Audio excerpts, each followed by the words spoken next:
Hi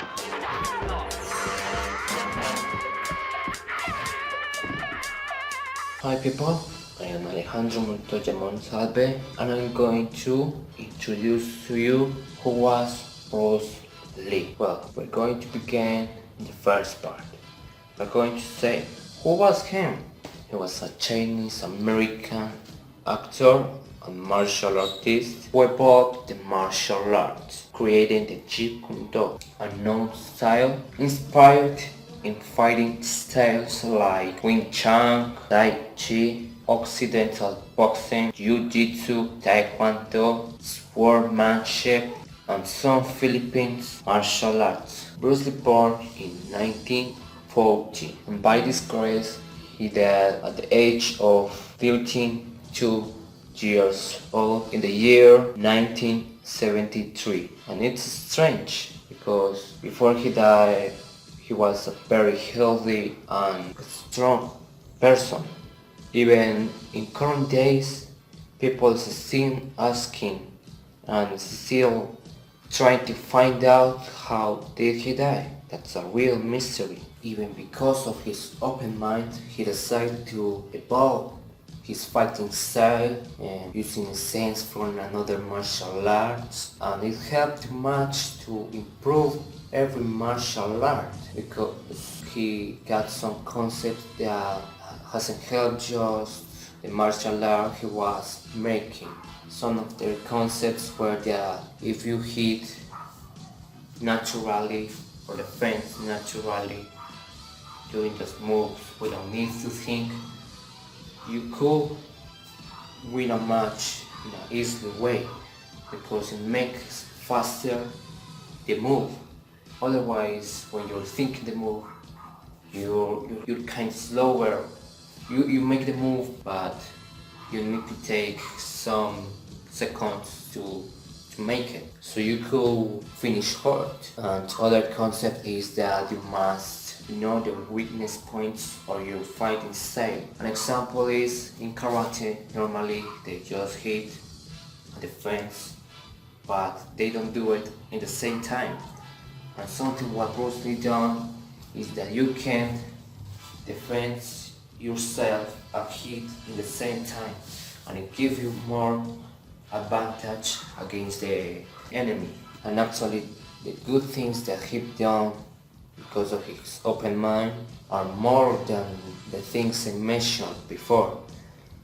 So I'm going to tell you the rest part in the next point. His contributions, or better, the things he has done to be recognized even in current days. Okay, so those contributions were the first one. When he was a student in La Salle College, he won a cha-cha-cha tournament. The second one, this is incredible because it happened in the same year, and he won an Occidental boxing tournament using obviously the Occidental boxing and combined it with Wing Chun style. Then he has to escape to United States because of some troubles he had before. And in the United States he taught Kung Fu and he made too much jobs for paying his school and his college. Then he managed to graduate for a philosophy career, and after that he decided to have a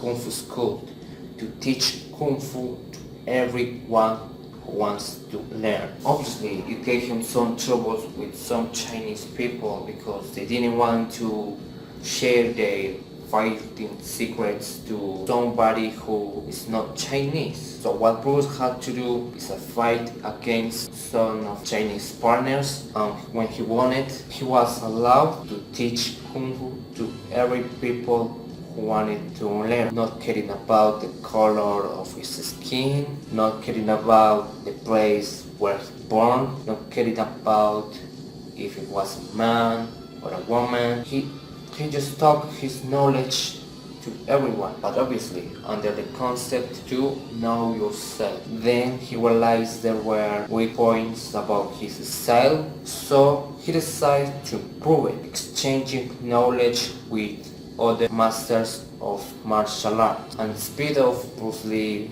won martial arts tournaments, the last tournament where he participated helped him too much to begin again a career as an actor. Yeah, I said again because I forgot to mention you that when he was a child and when he was a teenager in Hong Kong, he made movies. So in Hollywood, he began to participate in a series called The Green Hornet since 1966 until 1967, and it was a really famous series. Even people loved more Kato, the character who Bruce Lee interpreted, than the protagonist. And in China, the series was called the Kato Show, but after an fair cancellation of the series The Green Hornet, Golden Harvest, a film producing industry, was feeling interest in Bruce Lee, allowing him to give us movies like The Big Boss,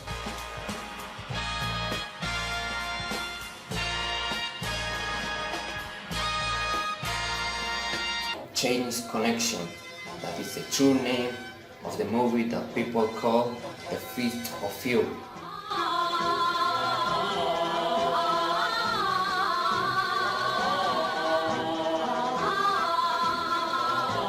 So after those movies, Bruce Lee decided to make his own movie. So he made all the script of the movie, and it seems that he made a masterpiece. The movie is called The Way of the Dragon.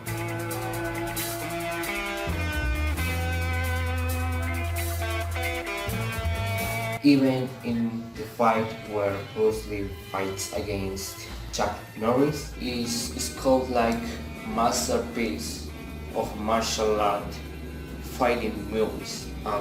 Even there are some people who say that is the fight of the century. So after that movie, the Bruce Lee company and Hollywood made a collaboration to make the movie called The Enter of the Dragon.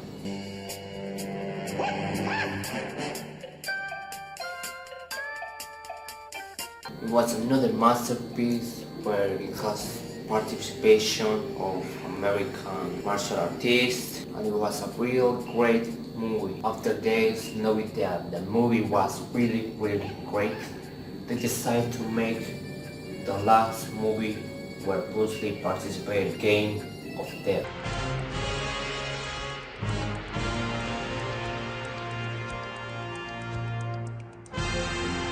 But sadly, Bruce Lee didn't have all the participation that he should because of his death. Nevertheless, in the spirit of the Bruce Lee death, they decided to finish that movie with another actor.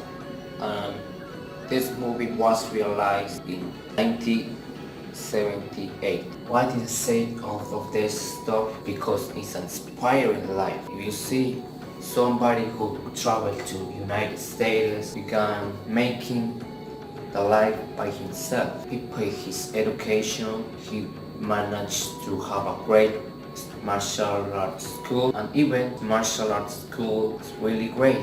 You wouldn't need to go to Hollywood or to participate in movies, but he made it. And it's another achievement we can say that he made, and it's really inspiring. Another thing is because when he won a tournament or something like that, he remind people he was Chinese, breaking down the racist walls. And the last one is thanks to him, Occidental people or somebody who lives outside of China can learn Kung Fu in an easy way.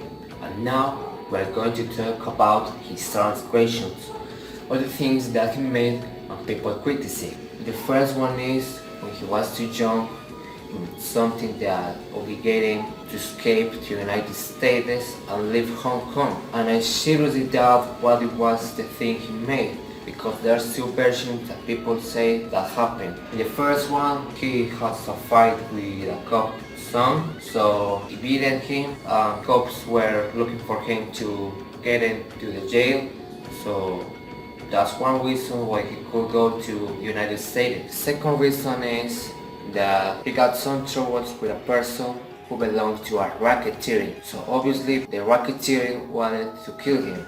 So obviously he got to go to another country to be safe. Well, I don't know what version to believe, so it's your decision. The other thing that is something that people from other countries thinks, it's something what people who born in China didn't like. And of course, as I told you before, he taught Kung Fu to people who didn't born in China. So some Kung Fu academies didn't like it and they treat him like a betrayer. And what happened is what I told you before, he won a battle and they allowed him to teach us Kung Fu. Other one is in one tournament, and if I'm not wrong, it was in the year 1964. In that tournament, he talked about bad things that some martial arts has. And of course, there was people who trained more than one martial art there, so that pissed them off. But the thing here is that he didn't make it with bad intention. He just wanted to say something that they could change. Obviously, when you like something, usually you don't like to hear somebody talking about that. So that made some trouble. Now that we talk about his life, let's make a conclusion. Let me tell you something. I'm 100% certain that his life is something that is not just inspiring. His life is something that people can't forget, especially if we are Occidental people, because thanks to him we have Kung Fu in the whole world. Now that's not something who just people who live in China can learn. Now everyone can learn Kung Fu. Other thing that he made is that he revolutionized the Kung Fu movies in Hong Kong, making them more realistic. And what he done there, he gave us another and better action characters for movie. And well, that's why we have to thank him all of this. And I told you all this stuff because I want you to have a very clear idea about what if Bruce Lee have never existed. The first thing, there's a high probability that China wouldn't show their secrets to the world, and nobody who lives out of China will know what means Kung Fu. The other stuff is that people who always live thanks to the Kung Fu will never have the same life. Maybe they would train or teach any other martial art, or maybe they wouldn't be martial arts as something fun. And for finishing the video, I show you some weird pictures that Bruce Lee had. And say weird pictures because not too much people have saw them in their life. In this picture, we can see how Bruce Lee trains Wing Chun with his first Shifu Ip Man. In this other one, we can see him when he was a student in Seattle. In this other picture, we can see how Bruce is training with his wife. And the reason why they get together is because they had the same passion about Kung Fu. And in this picture, we can see Bruce with Chuck Norris. Maybe for the movie The Way of the Dragon, people think they are enemies, but that is wrong. In the real life, they were true friends. Even Bruce Lee was who taken the decision to bring Chuck Norris to the movie. And that's all, people. Hope you liked this video and see ya.